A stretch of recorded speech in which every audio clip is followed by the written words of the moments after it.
The most expensive sentence in investing. I will exit when it comes back to my purchase price. Good morning, investors. I want to start today with a man who spent decades studying something most people prefer not to think about. Why do smart people make terrible decisions? Charlie Munger, Warren Buffett's partner at Berkshire Hathaway and one of the greatest investment minds of the 20th century, made this question his life's work.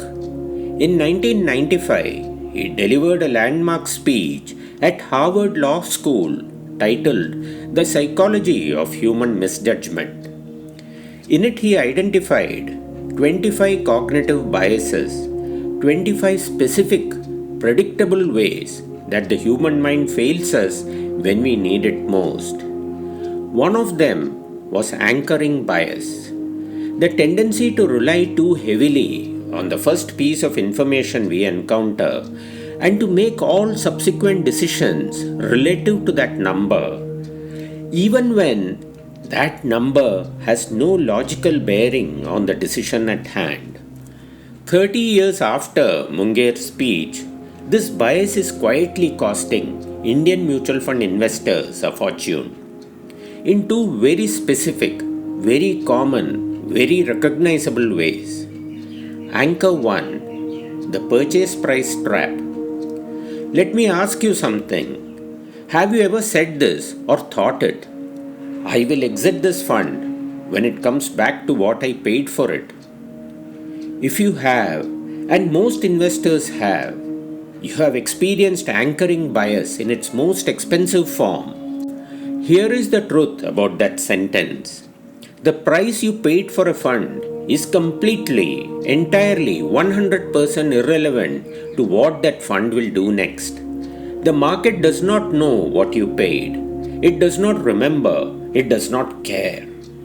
Your purchase price exists only in your mind and in your portfolio statement. It is not a signal. It is not a target. It is not a prediction about the future. It is simply history. But here is what happens when you anchor to your purchase price. You hold the fund month after month, sometimes year after year, waiting for a number that the market has no obligation to deliver. While you wait, time passes. Opportunity cost accumulates. Better investments remain uninvested. And the emotional weight of that losing position affects every other financial decision you make. The fund may eventually come back to your purchase price, or it may not. Either way, the decision to hold or exit should be based on the fund's future prospects, not on the number you happen to have paid when you first bought it. Munger would call this exactly what it is, allowing an irrelevant number to imprison your future decisions. Anchor 2. The NAV trap. Now let me tell you about the second anchor. And this one is extremely common among first-time mutual fund investors in India. The fund has an NAV of Rs 10. It is cheap. It has more room to grow. This is textbook anchoring bias. And it is completely incorrect. A low NAV does not mean a fund is cheap. It does not mean it has more upside. NAV, net asset value, is simply the current market value of everything the fund holds, divided by the number of units outstanding.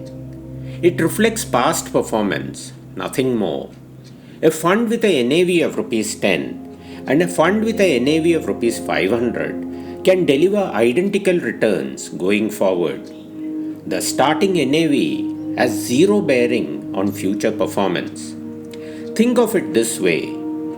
If Fund A was launched last year at Rs 10 and Fund B was launched 15 years ago and has grown to Rs 500, which one has the better track record?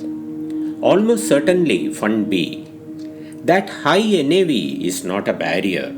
It is evidence of 15 years of compounding. The only thing that matters when evaluating a fund are: what does it hold? How has it performed across full market cycles? What does it cost to own? And does it match your investment goal? The NAV is not on that list. How to break the anchor? For the purchase price anchor, ask yourself this one question before making any decision about a fund you currently hold. If I did not already own this fund, if I had fresh money to invest today, would I choose to buy this fund at its current NAV? If the answer is yes, hold it with confidence. If the answer is no, your anchor is making the decision, not your logic, and that is worth examining honestly with your distributor. The real lesson: Charlie Munger spent decades helping Warren Buffett avoid the traps that derail ordinary investors. Anchoring was on his list of 25 because it shows up everywhere, in every market, in every investor's portfolio, at every level of experience. The price you paid is history. It cannot be changed. It should not drive your future. The only question that matters today, right now, is whether this fund is the best home for your money going forward. If it is, stay. If it is not, the anchor is not a reason to remain. My WealthWise pin-up rule for today: never let the price you paid become the prison you cannot escape. Invest forward, not backward. Tell me honestly in the comments, have you ever held a losing fund for months or years, waiting to break even? You are not alone. Anchoring bias is one of the most universal traps in investing, and recognizing it is the first step to escaping it. I am MV Suresh, founder MV Suresh WealthWise. For regular mutual fund updates, connect with me on Facebook, Instagram, LinkedIn, YouTube and Telegram. Wishing you good financial health. I will be back tomorrow with a new tip. Till then, stay wealthwise.